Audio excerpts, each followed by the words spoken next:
안녕하십니까. 지식산업센터 전문기업 지산엔 박희성 대표입니다. 2019년 8월 23일이 되었네요. 금요일입니다. 한 주의 마지막 날이고요. 지금 시간은 3시 47분입니다. 새벽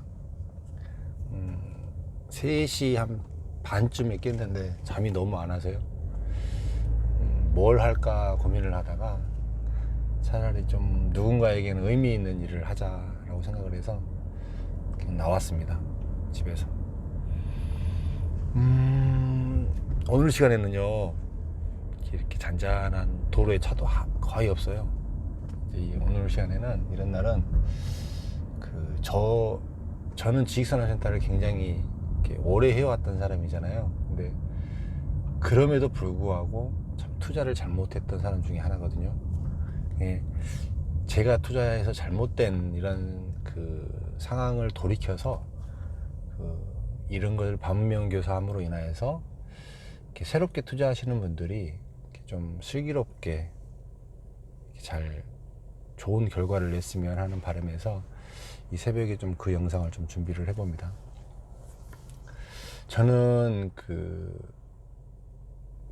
이제 1973년생입니다. 네, 대학교를 가지 않았고 일찍 직장 생활을 시작했습니다. 군대를 막 갔다 와서 1995년 8월부터 직장 생활을 시작했습니다. 그래서 이렇게 우리 또래 친구들이 이렇게 다 겪어보지 못했을 IMF를 현장 한가운데서 겪었던 사람이고요. 그리고 이제 제 자영업을 좀 했었었고, 그러다가 이렇게 이 아파트 영공장 지식산업센터 분양 일을 시작하면서 얼마 안 있다가 리먼 사태가 터졌습니다. 리먼 사태가. 그래서 굉장히 어려운 분양 시장에서도 또 있었습니다. 그러다가 이제 이 리먼 사태의 이 물량들을 정리하기 위해서 2010년 이후에 2011년, 12년, 13년 요때 굉장히 부동산 시장이 어려운 그 시기에 굉장히 기회가 와서, 열심히 일해서 기회가 와서 2013년, 14년도에 매출이, 분양 대행 매출이 163억, 100억, 100억 이 정도, 3년 연속 한 100억을 달성하는 굉장히 큰 회사를 그때 당시에 세웠습니다. 여러분들은 얼른 이해가 안 되시겠지만, 이 분양 대행이라는 거는 내가 이제 분양을 하고 나서 돈으로 받는 그 돈, 어느 한 현장을 분양을 팔고 수수료로 받는 매출이, 우리 회사로 들어온 매출이 163억이라는 돈은 제조하는 회사로 따졌을 때 한 1000억 이상, 한 2000억 정도 회사, 이 정도의 회사하고 맞먹는 급입니다. 그래서 이제 163억이 우리 회사로 이렇게 통해서 우리 직원들이 돈을 벌어갔죠. 그러면 이제 당연히 그 회사를 운영하고 있는 사람이니까 당연히 회사도 돈을 벌었겠죠. 돈을 많이 벌었습니다. 많이 벌었어요. 그랬는데 이제 이것에 대한 이제 투자 방식입니다. 이제 돈을 많이 버는 거를 제가 여러분들에게 자랑하고자 함이 아니라, 돈이 있었어요. 돈이 있었는데 그때 당시에 똑같은 지식산업센터를 대할 때 어떤 방식으로 대하냐에 따라서 결과가 어떻게 처참하게 나타나느냐를 저의 사례를 통해서 보여드리고자 하는 거예요. 그때는 이제 돈이 많았기 때문에 돈이 쉬웠어요. 근데 이 돈을 가지고 이렇게 사람의 성향인 것 같기도 합니다. 무언가를 사업을 일궈서 거기서 이제 또 다른 뭔가를 할 수 있는 이런 거를 해서 돈을 벌려고 생각을 했지, 그냥 나의 노고와 노력이 들어가지 않는 상태에서 이렇게 안정적으로 나오는 부동산을 취득해서 그냥 월세 받을 생각을 사실은 안 했습니다. 그건 너무 소극적인 투자 방식이라고 생각을 했고요. 그런 걸 뭐하러 하냐고 생각을 했습니다. 충분히 이렇게 젊었고, 충분히 어떤 사업을 하게 됐을 때 돈을 더 잘 벌 수 있다라고 생각을 했습니다. 그래서 이제 그때 당시의 돈을 가장 결정적으로 벌었던 게, 지금 가산동에 보시면 대성 디폴리스라는 건물이 있습니다. 대성 디폴리스 건물은 그 63빌딩하고 건물이 규모가 거의 비슷한 건물입니다. 그 서부간선도로를 타고 가다 보면요, 30층짜리 트윈타워 건물이 대성 디폴리스입니다. 이제 이 건물을 분양 대행사가 저였는데요. 이제 이 건물을 분양 대행을 하면서 통장의 잔고가 많았어요. 그런데 그때 당시 이제 분양을 하면서 가장 맨 첫 번째 초이스가 약간 틀렸던 게 뭐였냐면, 대성 디폴리스는 그 맨 꼭대기층이 업무 지원 시설로 나눠져 있었어요. 그래서 이제 맨 그 안양천변이 보이는 꼭대기층을 제가 저 아는 사람한테 물건이 괜찮으니까 분양을 받으셔라 라고 이야기를 했습니다. 그분이 실제로 와서 대성 30층에 올라가 보면, 제가 이제 나중에 제 그 PPT로 사진 같은 거 보여줄 수 있을 때는 아마 굉장히 풍성하게 보여드릴 만한 것들이 많이 있을 거예요. 그래서 이 30층을 그분이 그때 당시에 44억에 그 전용 면적이 한 350평 정도를 사셨죠. 그런데 이제 이게 얼른 이제 제가 팔고 임대를 빨리 이렇게 어느 정도 덜 맞춰줬어야 되는데, 그때 이제 저희는 그 부장 대행사 회사도 있었었고요, 그 중개법인이 하나 있었고, 부동산도 5개를 운영하고 있는 그 회사 전 직원이 한 80명 정도 되는 회사였어요. 근데 이게 얼른 이제 임대가 안 맞춰지는 거예요. 여러 번 많이 봤습니다. 꼭대기층이라서 그 63빌딩처럼 스카이 라운지로 넣을 생각도 있었었고요, 그 뷔페 음식 하는 것들로 넣으려고 생각을 했었었고요. 많은 고민이 있었는데 결국은 그거를 하지 못했습니다. 맞추지 못해서 고육지책으로 선택을 했던 것들이, 그것이 그냥 그러면 우리가 뭔가를 해보자 라고 시작했던 게, 지금은 이제 굉장히 이 소사무실에 대해서 지금은 거의 알려지지 않았을 때, 그때 당시에 이제 많이 나오고, 지금 최근에는 위웍스나 많잖아요. 르호봇이나 이렇게 소사무실이 있는 것처럼. 근데 그때 당시에 그 우리나라 호스팅 전문 기업이 있던 카페24라는 회사가 있습니다. 거기 카페24에서 창업센터를 그 쇼핑몰 전문하는 친구들한테 맨 처음에 이렇게 그 사람들만 전문으로 집어넣어서 이렇게 할 수 있도록 해주는 카페24 창업센터가 있었어요. 이제 그거를 전체 그 340평 면적에다가 이제 하려고 마음을 먹은 거죠. 그게 이제 임대료가 그때 당시에 그 보증금이 2억 6천만 원에 월 2,600만 원이었습니다. 한 층이 43억인가 그랬어요. 수익률이 그때 당시에 금리가 높지 않아 갖고 굉장히 잘 나왔었던 물건이었습니다. 그래서 그거를 임대를 들어갔고 다 털어서 이제 호실을 200개가 넘는 호실을 소사무실을 만들었습니다. 그 인테리어하고 싹 설치하는데 한 8, 9억 정도가 들어갔고요. 8, 9억 정도 들어가고 전체 다 보증금까지 포함해서 투입된 금액이 11억, 12억 정도가 투입이 됐습니다. 이제 여기 이제 실패 사례 하나예요. 요걸 봐보세요. 저희는 11억, 12억. 간단히 그러면 10억만 잡아볼게요. 10억을 투자를 거기다가 했어요. 그럼 10억이면 아파트 공장을 얼마를 살 수 있나요? 20% 부분이니까 20%가 10억이어야 되니까 50억짜리 아파트 공장을 지식산업센터를 살 수 있는 돈이었습니다. 그 호실을, 그 30층 전체를 살 수 있는 돈을 보유하고 있었습니다. 근데 그거를 사서 뭔가를 할 생각을 하지 않았고, 사지 않았고, 그거를 임대를 맞추고 그냥 임대를 분양을 했고, 그냥 우리가 그냥 뭔가를 또 해서 사업을 해보자고 해서 임대를 얻어서, 그분한테 임대를 얻어서 2억 6천에 2,600만 원씩을 매달 꼬박꼬박 줘가면서 그 다음에 인테리어를 해서 카페24 창업센터 가산점을 오픈을 한 겁니다. 결과 그게 이제 정확하게 2014년입니다. 2014년. 딱 5년이 지났죠. 5년이 지났습니다. 10억을 투자한 돈은 어떻게 되었을까요? 10억을 투자한 돈은 지금 완전히 마이너스는 아닙니다. 그냥 유지는 하고 있고, 겨우 이제 월세를 내고 그 자체에서 일하는 것들을 유지를 하고 있지만 이 10억에 투자한 돈을 투자 비용을 뽑아야 되잖아요.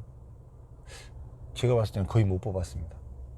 근데 그 건물을 가지고 계셨던 분양받으셨던 사장님은 어떻게 됐을까요? 사장님은 그때 당시에 그 호실이 그 대성 디폴리스에서 2013년도에 가장 비싼 호실이었습니다. 730만 원이었습니다. 맨 꼭대기층 올라가 보면 전망이 정말 좋습니다. 맨 꼭대기층에 상징성도 있었고요. 거기 올라가서 전망에 이렇게 보고 그 뭐 반하지 않는 사람이 없을 정도로 굉장히 쾌적하고 좋은 호실입니다. 730만 원짜리가 지금 한 돈 천만 원 가겠죠. 아무리 안 가도 한 300만 원이 올라갔다고 쳐보시죠. 그때 당시에 이제 지원시설이니까 이제 그분은 그걸 하나를 투자함으로 인해서 5년 동안을 저희한테 꼬박꼬박 2,600만 원씩을 받았고요. 가치가 엄청나게 올라갔습니다. 그리고 지금도 보유하고 계시고 지금도 저희는 그거에 대한 월세를 충당을 하고 있습니다. 돈을 어디다 써야 될까요?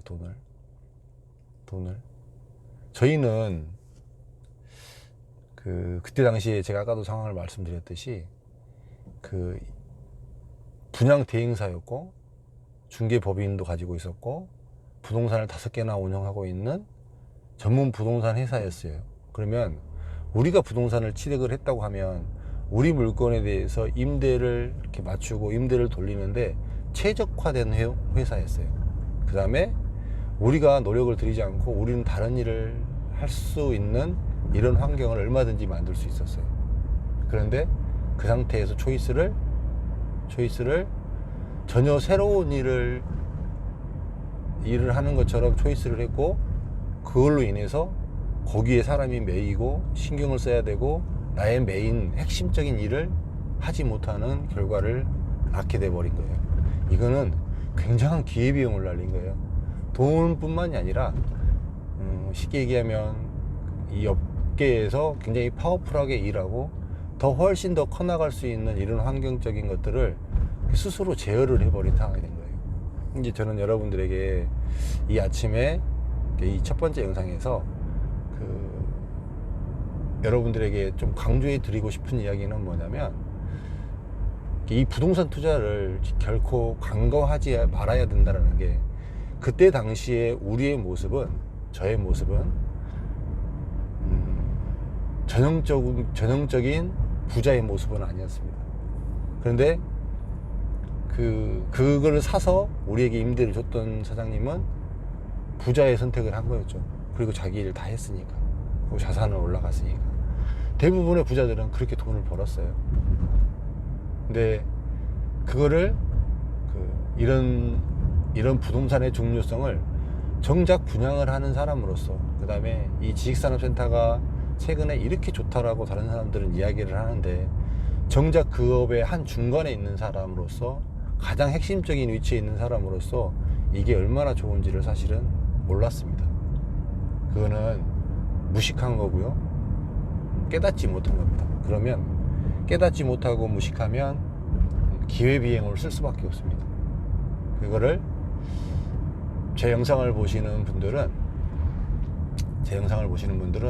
그런 잘못된 선택을 하지 않기를 정말 간절히 바라고 진심으로 기대합니다. 돈을 그냥 돈만을 투자를 하고 나의 노력이 전혀 가미되지 않는 상태에서, 그런데 대부분의 사람들은 부동산 투자를 해놓고 임대가 생기면 어떡하, 아니 뭐 공실이 생기면 어떡하냐, 뭐가 어떻게 그런 고민들부터 합니다. 본인이 아무것도 많은 걸 신경 쓰지 않는다라는 것은 생각하지 않습니다. 저는 그래서 생각이 굉장히 많이 바뀐 사람입니다. 그러고 난 다음에 사실은 사례가 이게 하나만 아니에요. 제가 다른 영상에서 또 이야기를 해드리려고 사실 이 사례만 하나만 이야기를 한 거지, 그때 돈이 그것만 있었던 게 아니었어요. 초이스를 잘못한 게 한두 건이 아니었어요.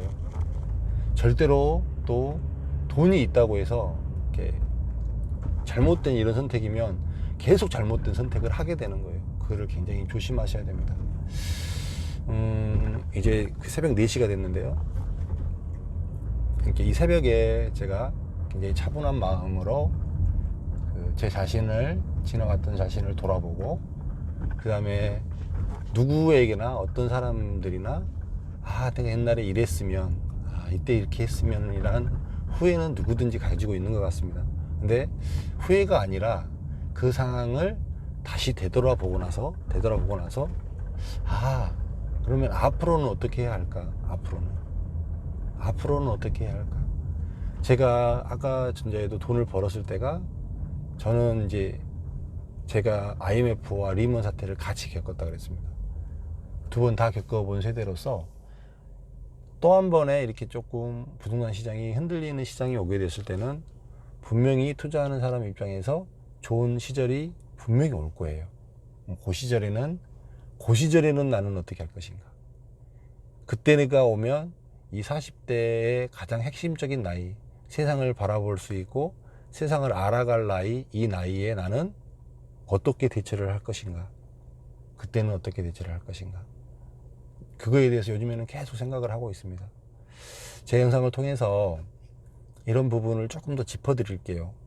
누구든지 좀 잘 알 수 있게 최대한 편하게 설명을 하겠지만, 물론 이제 저는 이제 현업에 부동산에 있는 사람이기 때문에 편하지만, 여러분들은 전현재 생소할 수는 있겠죠. 그런데 그럴지라도 부동산에 대해서 좀 더 관심을 가지시고요.